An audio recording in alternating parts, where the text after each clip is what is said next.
So how should you think about open houses? It's a question that every single home seller should consider. I'm going to take you behind the scenes of how open houses actually function based upon a viral video a top real estate trainer produced and how to decide if open houses are right for you. So most sellers do not know what I'm about to say, and it's probably going to surprise you. I'm Michael Hausum. I'm a licensed real estate broker in Southern California, and I'm the founder of House Advantage Academy, where I help realtors become better realtors. But Fix My Realtor exists to help you get better results from your real estate agent or help you hire the right one before mistakes get expensive. So this is part of an ongoing breakdown where I analyze popular real estate advice so that you can tell whether or not your agent actually knows what it is that they're doing. So this video came up on my feed, and it's from a Phoenix-based agent who runs one of the largest and most successful real estate teams in the country. Over 1,000 agents, he's got over 1 million subscribers, and this video alone has got more than 1.1 million views. Well, I mean, there's an art form to doing them right. There's setup, and then there's engagement. Engagement is, as people walk in, how do you make them feel comfortable? The more comfortable somebody feels, the longer they're going to stay there. So here's a bit of the inside baseball part. The title of this video is Open Houses in Real Estate, How to Be the Best. So the video wasn't created for homeowners. It was created to train agents. And I quickly scrolled through all the comments on the video. Almost all of the comments are from agents. And what he's doing here is instructing agents on how to properly do open houses. Now, about halfway through, he demonstrates the truth about open houses that most agents are never going to tell you. This kind of training is what most agents are thinking about and doing when they want to hold an open house for you. All I'm trying to do is I'm trying to narrow in everything you're looking for within 5 minutes. And then when I'm done with that, I'm going to create credibility why I can help you. You know, part of me being here is I really specialize in this area, but I got to tell you, I'm not sure if this area is what you're looking for what you're describing, but I know a few communities very well. And then this. And if that one doesn't work for you, there's one other one that I definitely want to show you, and it's over here. What I'm saying, and why I'm saying that too, is that I want to show you when we work together. So what's the real truth? Open houses serve two very different purposes, but most sellers are only told about one of them. Agents hold open houses to prospect from them, to look for new clients. It's marketing for the agents. This is why they do them. So should you do open houses anyway? My opinion is yes, absolutely. Of course, only if you want to. You certainly don't have to. I had a listing that sold a couple of years ago. For various personal reasons and other things going on, the seller allowed me one open house, no signs, no promotions, other than just putting in the MLS that it was going to be open for a very small window. Not one person showed up, but the house totally sold. Understanding this, there is one big benefit for you to do open houses, and you got to understand this. It makes it so much more convenient for buyers to see it. Buyers that haven't had an agent are free to pop by. It's also convenient for those that have an agent to come by as well if their agent's not available to schedule a showing.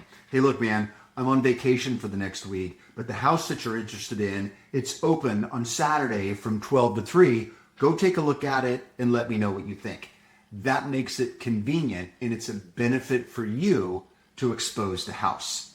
So you've got your agenda of exposing the house to the market to get it sold, and the agent's agenda to get more clients and market themselves. It's a bit of a cross purposes, but that's actually totally okay as long as you understand the trade-off.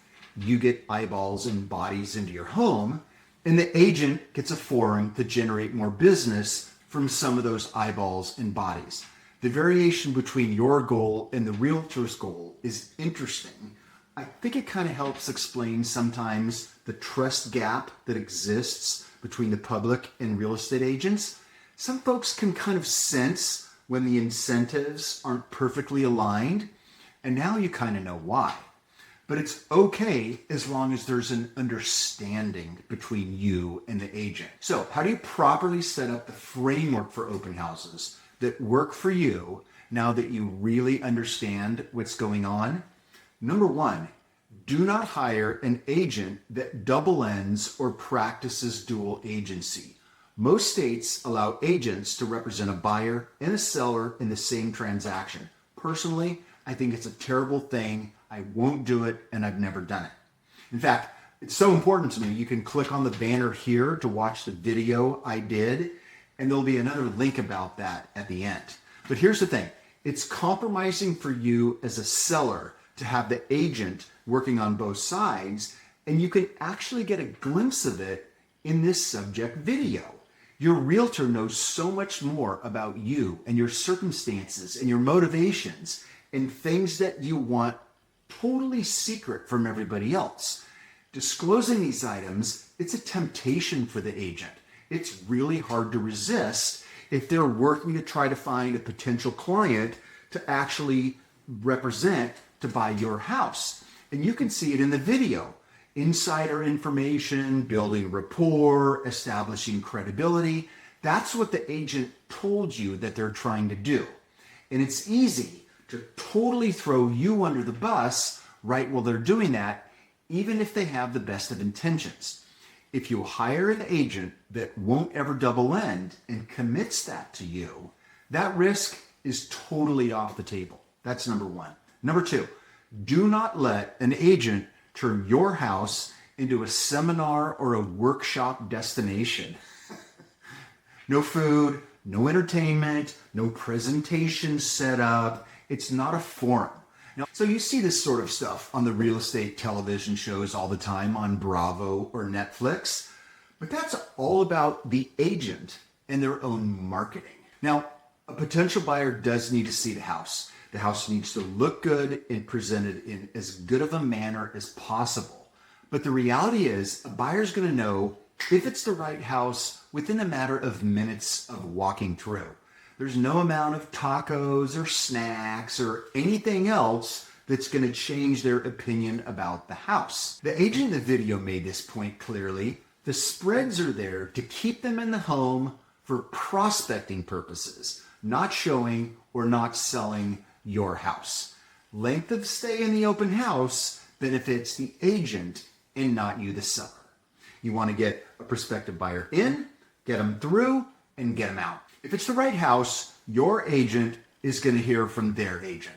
If it's not, you don't want them there jamming up the house and distracting the agent from the next visitor that might have important questions to be answered about your house. Number three, do as many open houses as you like and you can according to your convenience. On one hand, you want the house to be as available as possible and exposed as much as possible. But on the other hand, they're not strictly necessary. Are they great to do? Absolutely. Are they essential? Absolutely not. If you're getting pressure or pushback from your agent, remember, they've got an agenda that isn't necessarily the same as yours. The bottom line, they work for you and it's your house. So if you follow these guidelines, you will stay in control of the process, and that is the real goal. And now that you know the really true story about open houses, you can make the right decision for you. If you would like more help with your current agent or how to find and hire the right one, I host a live Fix My Realtor workshop every single month. So it's 1 live hour, real topics, real questions, no sales pressure. Check out fixmyrealtor.com. There's a link in the description below in the pinned comment as well. The next video up is the one that I mentioned previously about double ending and dual representation. You definitely want to check that one out.